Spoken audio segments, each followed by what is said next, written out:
தட்டில் சுவைமிக்க உணவு, அதை ஸ்பூனில் எடுத்து அழகாக வாய்க்கு கொண்டு செல்ல, ஆவென்று திறந்த வாய்க்குள் அதை வைக்க, வாயின் மேல் பகுதியிலும் கீழ்ப்பகுதியிலும் தலா 4 இருந்த வெட்டுப்பற்கள் அதை கவி இழுத்து உள்ளே தள்ள, உள்ளே நாக்கு அதை சுழட்டி வாங்கி ருசி பார்க்க, பின்னர் பக்குவமாக அதை பக்கவாட்டில் தள்ள, கடவாய் பற்கள் அதை நன்றாக அரைக்க, உள்கணத்தில் அமைந்துள்ள உமிழ்நீர் சுரப்பிகள் உமிழ்நீரை சுரந்து அதை திரவ நிலைக்கு கொண்டு போய் நன்றாக அதை பதப்படுத்த, இப்படி அங்கே அந்த நாக்கு இன்னொரு வேலையும் செய்கிறது.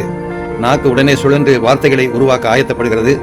கமண்டலத்தில் இருந்து எழும்பும் அந்த காற்றானது உந்தி தள்ளப்பட்டு குரல் வளைக்கு வந்து நாகசுரத்தில் நுழையும் காற்று போல நுழைந்து நல்ல ஒரு சுரத்தை அமைத்து கொண்டு நாக்கிற்கு செல்ல, இப்பொழுது நாக்கு நல்ல வார்த்தைகளை பேச ஆயத்தப்பட அந்த நாக்கை உள்ளிருக்கிற ஆத்துமாய் இயக்குகிறது.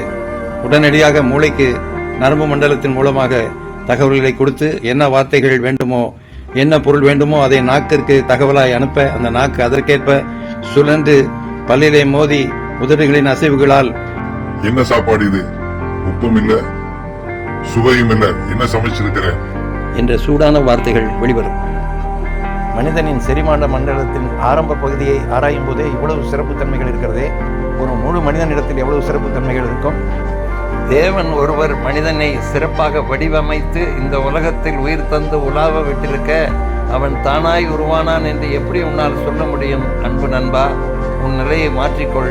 தேவன் ஒருவர் உண்டு, அவரிடத்தில் வா.